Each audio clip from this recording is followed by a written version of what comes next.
बिस्मिल्लाहिर्रहमानिर्रहीम। अस्सलाम वालेकुम। आज 8 अगस्त है और दिन है जुमेरात का। आज इस्लामाबाद हाई कोर्ट में इमरान खान साहब और बुशरा बीबी साहिबा का बहुत अहम केस था। उस केस में एक नया पिंडोरा बॉक्स खुल गया है। ये बात पहले सोशल मीडिया पे तो हमारे रिपोर्टर्स कर रहे थे, चाहे वो हुसैन चौधरी साहब हों, एहतशाम कियानी साहब हों, साकिब बशीर साहब हों, या हम अपने वीलॉग्स में कर रहे थे। लेकिन आज बाकायदा तौर पर ये फैक्ट्स इस्लामाबाद हाई कोर्ट के 2 जजेस के सामने रखे गए कि किस तरह से chief justice Islamabad high court justice Aamir Farooq साहब ने इमरान खान साहब और बुशरा बीबी साहिबा के केस को डिले किया और किस तरह से उसको पेंडिंग रखा और किस तरह से उसी केस में बुशरा बीबी और इमरान खान की गिरफ्तारी हुई। वैसे अब बहुत सी ऐसी चीज़ें अदालतों में हैं जो बहुत इंपॉर्टेंट हैं, जैसे बुशरा बीबी साहिबा के साथ जिस तरह से बदतमीज़ी की गई जब उनको गिरफ्तार किया गया अडियाला जेल से, जिस दिन वो इद्दत केस में बाइज्जत बरी हुई और ये साबित हुआ कि ये घटिया, नीच, गलीज़ और मकरूह केस था, झूठा केस था और वो बाइज्जत बरी हुई, इमरान खान साहब बरी हुए। उस दिन बुशरा बीबी साहिबा को ये भी आपको बता दूं कि उस दिन क्या हुआ था। उस दिन हुआ ये था कि बुशरा बीबी साहिबा जो हैं उनको उनके सामने एक रजिस्टर रखा गया और कहा गया कि इस पर आप साइन कर दें, हम आपको जो है वो रिहा कर रहे हैं। बुशरा बीबी ने कहा कि मुझे नहीं लगता कि आप मुझे रिहा करेंगे, इतने अच्छे तो आप हैं नहीं, तो मुझे लगता है कि आप मेरी किसी और केस में गिरफ्तारी डालेंगे। उन्होंने कहा नहीं, हम आपको रिहा कर रहे हैं। उन्होंने कहा जी जब तक मेरी लीगल टीम में से किसी को आप नहीं बुलाएंगे तो उस वक्त तक मैं दस्तखत नहीं करूँगी। तो खैर इंतज़ार हुसैन पजोता जो है वो अडियाला जेल के बाहर मौजूद थे और वैसे उस दिन बहुत कम लोग थे वहाँ पर, जितनी बड़ी तादाद में लोगों को होना चाहिए था। बुशरा बीबी ज़ाहिर है इमरान खान साहब की एहलिया हैं और इमरान खान साहब की वजह से वो जेल काट रही हैं, लेकिन गिने चुने लोग थे वहाँ पे। गो के उमर अयूब साहब वहाँ पर थे और लीगल टीम के चंद लोग थे, लेकिन जिस तादाद में पीटीआई के रहनुमाओं को, पीटीआई के लोगों को वहाँ पे होना चाहिए था उस तादाद में नहीं थे। तो खैर इंतज़ार हुसैन पजोता को अंदर बुलाया जाता है। इंतज़ार हुसैन पजोता जब अंदर जाते हैं, बुशरा बीबी बैठी होती हैं, वो कहते हैं जी ये कह रहे हैं कि आप दस्तखत करें, हम आपको रिहा कर रहे हैं। तो पूछा इंतज़ार हुसैन पजोता, उन्होंने कहा जी बिल्कुल हम आपको रिहा कर रहे हैं और आप जाएँ, कोई ऐसा मसला नहीं। झूठ बोला गया, ऑप्शन कोई और था नहीं। तो उन्होंने कहा जी बिल्कुल ठीक है। बुशरा बीबी साहिबा को कहा कि आप साइन कर दें। बुशरा बीबी ने साइन किए। बुशरा बीबी साहिबा और इंतज़ार हुसैन पजोता साहब दोनों जो हैं वो गेट नंबर 5 जो है अडियाला जेल का उस तरफ रवाना हुए। तो उनको रोक लिया गया और कहा गया कि जनाब आप गेट नंबर 5 से नहीं, आपकी रिहाई जो है वो गेट नंबर 3 से है। उन्होंने कहा जी हमारा सारा यहाँ पे मीडिया हमने बुलाया हुआ है, हमारे रहनुमा आए हुए हैं, वकला आए हुए हैं, वो सब इधर खड़े हैं। कहा कि नहीं, आपकी रिहाई जो है ना गेट नंबर 3 से है। तो बुशरा बीबी साहिबा जो है वो गेट नंबर 3 की तरफ चल पड़ी और इंतज़ार हुसैन पजोता साहब ने कहा कि मैं मीडिया को और सबको बताता हूँ कि आप उधर से आ रही हैं बाहर, ताकि वो सब वहाँ पे आ जाएं। इंतज़ार हुसैन पजोता गेट नंबर 5 पे आते हैं, पुलिस उनको रोक लेती है, बाहर नहीं जाने देती। वो छोटी सी जो एक खिड़की सी होती है उसको खोल के आवाज़ें देते हैं, लेकिन बाहर इतना शोर होता है कि बाहर कोई नहीं उनकी आवाज़ सुनता। खैर इंतज़ार हुसैन पजोता पीछे मुड़ते हैं, बुशरा बीबी साहिबा की तरफ जाने की कोशिश करते हैं, तो उनको वहाँ पर रोक लिया जाता है। इस दौरान बुशरा बीबी साहिबा जो हैं वो जाती हैं उस तरफ, और जब वो गेट नंबर 3 की तरफ जाती हैं तो उनको रियलाइज़ हो गया कि ये 2 नंबरी कर रहे हैं और बाहर जो है वो नैब के लोग या कोई और टीम मौजूद है गिरफ्तारी के लिए। तो वो गेट से बाहर जाती ही नहीं हैं और वो गेट से पहले बैरियर थे वहाँ तक जाती हैं और वापस आ जाती हैं। उन्होंने वो प्रैक्टिकली उनकी रिहाई हुई ही नहीं थी और अंदर से ही अच्छा इस दौरान जो है वो इंतज़ार हुसैन पजोता आ जाते हैं और बुशरा बीबी साहब ने कहा कि मैंने नमाज़ पढ़नी है। तो साइड पे एक जगह थी, वो वहाँ पे नमाज़ पढ़ने लग गई। तो कोई फ़ीमेल पुलिस वहाँ पे नहीं थी, सारे मेल पुलिस वाले थे और इंतज़ार हुसैन पजोता वहाँ मतलब थोड़ा सा हट के खड़े हुए और उन्होंने पुलिस को पीछे हटा दिया कि आप सारे पीछे हो जाएँ, जब वो नमाज़ पढ़ रही हैं तो आप लोग यहाँ पर क्या कर रहे हैं। तो इस मौके के ऊपर अचानक कुछ लोग आए सिविल कपड़ों में और उन्होंने फिर इंतज़ार हुसैन पजोता को भी जो है वो धक्के दिए, उनको साइड पे किया और बुशरा बीबी को नमाज़ पढ़ते हुए वहाँ पे घेर लिया गया और कहा गया कि हमने आपको गिरफ़्तार कर लिया है और आपको नैब के एक और केस में गिरफ़्तार किया गया। तो इस तरह से जो है वो बदतमीज़ी के साथ यानी नमाज़ पढ़ते हुए उनको बुशरा बीबी को गिरफ़्तार किया गया और ये सारा उस दिन हुआ था 13 जुलाई को। तो आज अदालत के सामने कुछ फैक्ट्स रखे सलमान सफदर साहब ने और ये एक नया पिंडोरा बॉक्स है जो खुल गया है इनके लिए, नैब के लिए। और अभी और बहुत सारी ये जो मैंने आपको बताया ना, जो बुशरा बीबी साहब के साथ बदतमीज़ी और ये चीज़ें भी इस्लामाबाद हाई कोर्ट में अब चैलेंज हुई हैं। ये भी आगे समाअत होगी तो आपको आगाह करेंगे। अच्छा, इसमें आज एक तो सलमान सफदर साहब ने अदालत को बताया कि जनाब एक ही केस में, और आज शिबली फराज साहब भी पीटीआई की जानब से सिर्फ शिबली फराज साहब और शानदाना गुलजार साहबा, ये सिर्फ 2 लोग पीटीआई से थे जो मौजूद थे। बाकी मुझे मेरा ख्याल यही 2 थे और मैंने किसी को देखा नहीं है। अगर कोई एक दो बंदे और हों तो कुछ नहीं कहा जा सकता, लेकिन मेन मैंने ये 2 लोग देखे, शानदाना गुलजार साहबा और शिबली फराज साहब ये। और वैसे शिबली फराज साहब जो हैं वो इमरान खान साहब का जब भी केस हो, बुशरा बीबी का जब भी केस हो, कहीं भी केस हो, तो सबसे ज़्यादा जो देखे जाते हैं वो शिबली फराज साहब देखे जाते हैं। मतलब ख़ास तौर पे इस्लामाबाद हाई कोर्ट में तो किसी कोर्ट में भी केस हो तो वो ज़रूर पहुँचे हुए थे शिबली फराज साहब। तो उसके बाद ये हुआ कि उन्होंने बताया, पहले तो उन्होंने सलमान सफदर साहब ने बताया कि ये किस तरह से बदनीयती के साथ ये गिरफ्तारी की गई जब वो बाइज़्ज़त बरी हुई, और बरी होने के बाद उनको एक और केस में गिरफ्तार किया गया। जिस तरीके से गिरफ्तार किया गया वो बाहर नहीं गए, अंदर से गिरफ्तार किया गया। एक ही इल्ज़ाम पे चौथा केस बनाया जा रहा है तोशाखाना का, और ये केस ही नहीं बनता था, और ये सारी चीज़ें। अब इसमें हुआ ये कि असल जो पेंडोरा बॉक्स खुल गया है ना, वो आमिर फारूक साहब के लिए खुल गया है, और आमिर फारूक साहब के लिए ये टेहरान केस के बाद एक और नया पेंडोरा बॉक्स खुला है, और अहम तारीखें जजेज़ ने तलब कर ली हैं कि अहम तारीखों के बारे में हमें रिटर्न भी आप आगाह करें, कि ज़ाहिर है जजेज़ नज़र आया कि जजेज़ अब क्या करें, उनके अपने चीफ़ के हवाले से जिस तरह की चीज़ें आ रही हैं तो उनको अब केस का फ़ैसला तो करना है।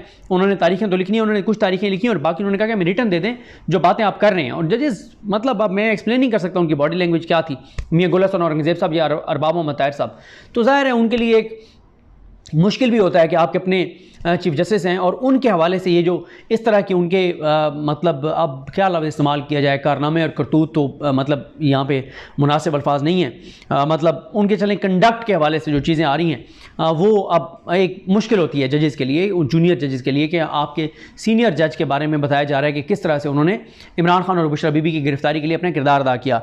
आज ये तारीखें अदालत के सामने रखी गई हैं, जो तारीखें कम अज़ कम 7 से 8 वीलॉग्स में मैं आपके सामने रख चुका हूँ, और हमेशा मैं इसका क्रेडिट जो है वो एहतशाम कियानी साहब और हुसैन चौधरी साहब को देता हूँ। ये जो मैं पढ़ रहा हूँ ये वैसे एहतशाम कियानी साहब ने बनाया था।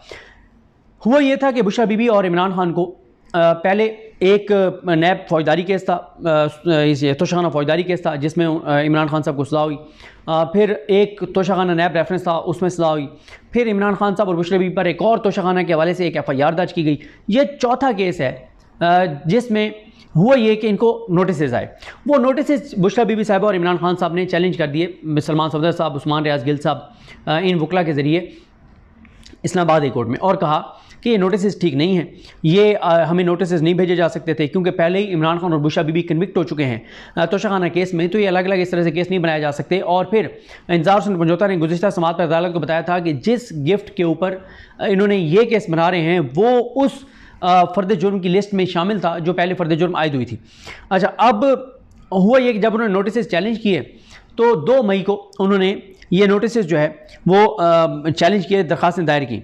उसके बाद उसमें एक इंपॉर्टेंट चीज़ ये भी थी कि अदालत जो है वो किसी और केस में बुशरा बीबी और इमरान खान को गिरफ्तार करने से रोके। 2 मई को जब ये दरख्वास्तें दायर होती हैं तो 8 मई को आमिर फारूक साहब इसको अपने पास लगा लेते हैं। आमिर फारूक साहब और तारिक महमूद जहांगीरी साहब पे मुश्तमिल बेंच इसको सुनता है। उसके बाद क्या होता है कि समात मुलतवी होती है 15 मई तक, 1 हफ्ते का नोटिस करते हैं आमिर फारूक साहब और नैब को तलब कर लेते हैं। 15 मई की जो समात है वो होने से पहले ही कैंसल्ड बाय ऑर्डर कर दी जाती है, और फिर तारीख आ जाती है 4 जून की कि 4 जून को केस होगा। 4 जून को बेंच अवेलेबल नहीं था तो केस मुलतवी हो गया। 4 के बाद केस लगा 25 जून को, समात के लिए मुकर्रर हुआ, वेबसाइट पर आ गया नो स्कोप करार देकर और कॉज लिस्ट से इसको निकाल दिया गया। उसके बाद क्या हुआ, 4 जुलाई जल्द समात की दरख्वास्त दायर हुई, उन्होंने एक्सेप्ट की कि बिल्कुल जी ये जल्दी का मामला है, लेकिन फिर केस नहीं लगता। और फिर क्या होता है, 13 जुलाई को केस लग जाता है 17 अक्टूबर के लिए, उस दिन जिस दिन उन्होंने मतलब जिस दिन उनको बरी किया गया और इसी केस में गिरफ्तार कर लिया गया। ये केस पेंडिंग था, एक तो ये केस यहाँ पे पेंडिंग था, इस्लामाबाद कोर्ट में नोटिस हुए हुए थे, प्लस 13 जुलाई को ही एहतसाब अदालत के जज मोहम्मद अली वड़ाइच को जब जमानत कबल गिरफ्तारी की दरख्वास्त दी गई उस पर भी उन्होंने नोटिस कर दिए थे और वो सारी चीज़ें। अब हुआ ये कि इस गिरफ्तारी हो गई, उस गिरफ्तारी के बाद फिर इमरान खान साहब और बुशरा बीबी आ गए इस्लामाबाद हाई कोर्ट। वो केस फिर आमिर फारूक साहब ने एतराज़ात के साथ अपने पास लगा लिया, मंडे के दिन लगाया, मंडे के दिन लगा के और आमिर फारूक साहब ने क्या किया, उसको मंडे को नोटिस कर दिए ना, एतराज़ात दूर करके जुमेरात के लिए लगा दिया। जुमेरात को क्या होता है कि इंतज़ार हुसैन पंजोता और खालिद यूसुफ चौधरी पहुँचते हैं और कहते हैं कि इमरान खान ने आपके खिलाफ रेफरेंस दायर कर दिया है, लिहाजा आप ये केस ना सुने, हम इमरान खान की तरफ से आप पर अदम एतमाद का इजहार करते हैं, आप इस बेंच से अलग हो जाइए। और आमिर फारूक साहब जो है वो डट जाते हैं, मैंने केस से अलग नहीं होना, बेंच से अलग नहीं होना, मैं सुनूंगा सारा कुछ। उसके बाद क्या होता है, केस चला जाता है अगले हफ्ते के लिए और कहते हैं ठीक है मैं अगले हफ्ते जो है वो लगा देता हूँ सोमवार के लिए। सोमवार को केस नहीं लगता, सोमवार के बाद केस लग जाता है मंगल को वेबसाइट के ऊपर। मंगल को शिबली फराज साहब और ये सारे आते हैं तो अदालत में आके पता चलता है कि कॉज लिस्ट में, जो कॉज लिस्ट अदालत के बाहर लगी हुई है उसमें तो लिस्ट में है ही नहीं केस, और रात के पिछले पैर जो है वो आमिर फारूक साहब ने उसको निकलवा दिया है उससे कॉज लिस्ट से। फिर रोला पड़ जाता है, फिर क्या होता है कि बुध के दिन पता चलता है कि अगले दिन जुमेरात के लिए जो है वो केस लगा दिया गया है मियां गुल हसन औरंगजेब साहब और अरबाब मोहम्मद ताहिर साहब के पास। लेकिन उस दिन ये हुआ था, ये पिछली जुमेरात की बात है, उस दिन ये हुआ था कि सलमान सफदर साहब लाहौर में इमरान खान साहब के केसेस की वजह से बिजी थे, वो नहीं आ सके।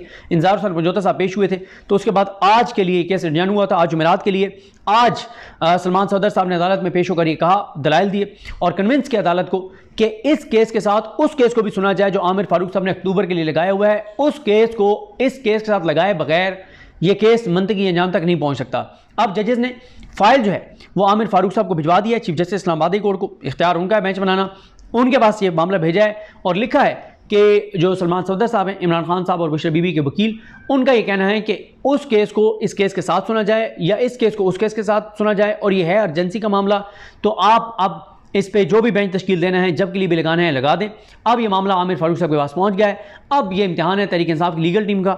अगर तो तहरीक इंसाफ की लीगल टीम कल आमिर फारूक साहब के पास ओपन कोर्ट में पेश होकर और ये इस्तदा कर देती है ओपन कोर्ट में कि सर अगले हफ्ते के लिए लगा दें, तब तो शायद आमिर फारूक साहब लगा दें, वरना आमिर फारूक साहब फिर इस फाइल के ऊपर बैठ जाएंगे, इस केस को अगले हफ्ते नहीं लगाएंगे क्योंकि अगले हफ्ते वो है नहीं, और हो सकता है फिर उससे अगले हफ्ते फिर अपने पास लगा दें। तो ये बड़ा एक मसला हो जाएगा इमरान खान और बुशरा बीबी के लिए। तो लिहाजा अब इमरान खान साहब और बुशरा बीबी की लीगल टीम और ILF के वकला का इम्तिहान है कि अगर कल वो अदालत में जाके ओपन कोर्ट में आमिर फारूक साहब को कहते हैं फिर वो लगाएंगे, अदरवाइज़ इतने आसानी से वो ये केस नहीं लगाएंगे। लेकिन आज जिस तरह से सलमान सफदर साहब ने बताया कि किस तरह से आमिर फारूक साहब ने तारीख पे तारीख केस लगा के और रिजन करते रहे और लगा कर कैंसिल करते रहे, ये वाज़े तौर पर मिसकंडक्ट में आता है कि किस तरह से आपने ये केस पेंडिंग रखा और नैब को और इदारों को मौका दिया कि इमरान खान और बुशरा बीबी को गिरफ्तार कर लें। आज वहाँ से निकल के बड़े फैक्ट्स पे मबनी गुफ्तगू की है अलीमा खान साहबा ने, और अलीमा खान बड़ी दबंग गुफ्तगू करती हैं, वो नहीं लगी लिपटी रखती, वो खुल के बात करती हैं। उन्होंने कहा है कि इमरान खान अगर आज जेर रासत है, आज जेल के अंदर है, तो आमिर फारूक की वजह से है।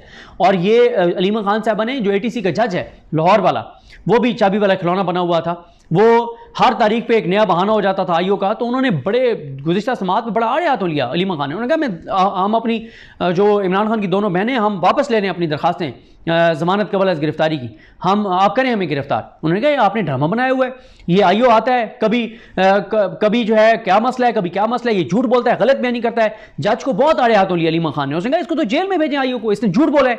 हमारे लोग धक्के खा के बेचारे वहाँ पे सर्वर रोड थाने में जाते हैं और वहाँ पे उनको DIG मिलता नहीं है, उनको बाहर से भगा दिया जाता है, और ये आईओ आके झूठ बोलता है। ये आके कहता है कि लोग आए नहीं है, शामिल तफ्तीश नहीं हुए। 2 बार तो उन्होंने कहा कि हम शामिल तफ्तीश हो चुके हैं, और वो अनूश जो है वो पता नहीं क्या नाम है उसका, अनूश जो भी है, एक बार तो वो बैठी थी जब हम गए और हम शामिल तफ्तीश हुए, रिटर्न हमने जवाब दिए, और ये इन्होंने ड्रामा बना लिया। उन्होंने कहा हम वापस ले लें अपनी जमानत की दरखास्तें, करें हमें गिरफ्तार। उन्होंने कहा ड्रामा बना लिया है, अदालत ने भी, जजों ने भी और ये पुलिस ने, आप मिलकर खेल रहे हैं, ये ड्रामा मजीद नहीं चलेगा। बहुत सख्त उन्होंने वहां पे गुफ्तगू की, और करनी चाहिए थी अलीमा खान को। ये गुफ्तगू जो अलीमा खान साहब ने किया, ये इमरान खान साहब, ये PTI के वकला को करनी चाहिए। और मैं एक्सपेक्ट करता हूं कि वो आज हमारे दोस्त हैं इदरीस चाचड़, वो गए हुए हैं, आज उन्हें इंटरव्यू करना था बुरहान मौज़म साहब का, और बुरहान मौज़म साहब, राना मुदस्सिर साहब, अली मलिका बुखारी, जिन केसेस में ये पेश हो रहे हैं, इनको एग्रेसिव बात करनी चाहिए। इनको मजीद ये बिल्कुल नहीं, तहम्मुल बर्दाश्त से काम ना लें, बहुत हो गया तहम्मुल बर्दाश्त, जब्त बहुत हो गया, एग्रेसिव बात करें। ये क्या ड्रामा बना लिया कि झूठ बोलते हैं आईओ आके, आईओ ने एक आईओ के सामने जज जो है वो हाथ बांध के खड़ा हुआ है। ये इस तरह से ड्रामा नहीं, जो अलीमा खान साहब ने टोन सेट कर दी है, जो उन्होंने टेम्पो बना दिया है, इसी के ऊपर चलें और इसको आगे लेके चलें और खरी खरी सुनाएं। और मीडिया रिपोर्ट करता है तो वेल एंड गुड, नहीं करता बाहर आके बताएं कि आपने अंदर क्या बात की है। ज़ाहिर है डिजिटल मीडिया के लोग कवर करते हैं, सोशल मीडिया पे आता है, बात पहुंच जाती है, मीडिया कवर करें या ना करें। और हम भी कोशिश कर रहे हैं। आप जैसे वो मैंने बताया, हमारे जो छोटे भाइयों की तरह इदरीस चाचड़ साहब, उनको कहा है कि वहाँ जाके जो भी वकला पेश हों उनका इंटरव्यू करें, हमें भेजा करें, कुछ हम अपनी वीडियोज़ में चलाएंगे, कुछ हम उसको सुन के और अपनी वीडियोज़ में उसको ऐड करेंगे कि क्या हो रहा है। तो ये जो वकला है बुरहान मौज़म साहब, राना मुदस्सिर साहब और मलिक परवेज़ इकबाल साहब, मलिका बुखारी साहबा, ये 9 मई के और भी जितने वकला जो पेश हो रहे हैं 9 मई के केसेस में, उनको आप थोड़ा सा अपनी एग्रेसिव टोन रखनी होगी, वरना तो ये जज जो है वो आईओ के सामने ऐसे बैठे हुए हैं जैसे आईओ इनका मालिक है और ये उसके मुलाजिम हैं, उसके मुज़ाहिर हैं। ऐसे नहीं चल सकता। तो बहरहाल देखते हैं चीज़ें कैसे आगे बढ़ती हैं। मुझे अपनी दुआ में याद रखें। और मैं आपको ये बता दूँ कि ये जो आमिर फारूक साहब के हवाले से जो तारीखों वाला मामला है, ये अगर ऑर्डर लिख दिया जजेज़ ने तो ये ऑर्डर भी इस्तेमाल होगा आमिर फारूक साहब के ख़िलाफ़ सुप्रीम जुडिशल काउंसिल में। जिस तरह से टेरियान केस का फैसला जो है, जो तारिक महमूद जहांगीरी साहब, अरबाब मोहम्मद ताहिर साहब और जो समन रिफत इम्तियाज़ साहबा का फ़ैसला है वो वाज़े तौर पे आमिर फ़ारूक साहब के ख़िलाफ़ इस्तेमाल होगा सुप्रीम जुडिशल काउंसिल में, क्योंकि उसमें जो आमिर फ़ारूक साहब के हवाले से चीज़ें लिखी गई हैं वो वाज़े तौर पे आमिर फ़ारूक साहब का मिसकंडक्ट है। और ये भी मिसकंडक्ट है कि आप केस में तारीख पे तारीख डाल रहे हैं, केस सुन नहीं रहे, और आपने पूरा मौका फराहम किया नैब को कि कर लो गिरफ्तार इमरान खान और बुशरा बीबी को। मुझे अपनी दुआ में याद रखें। अल्लाह करीम हम सब का आमीन। अल्लाह हाफ़िज़।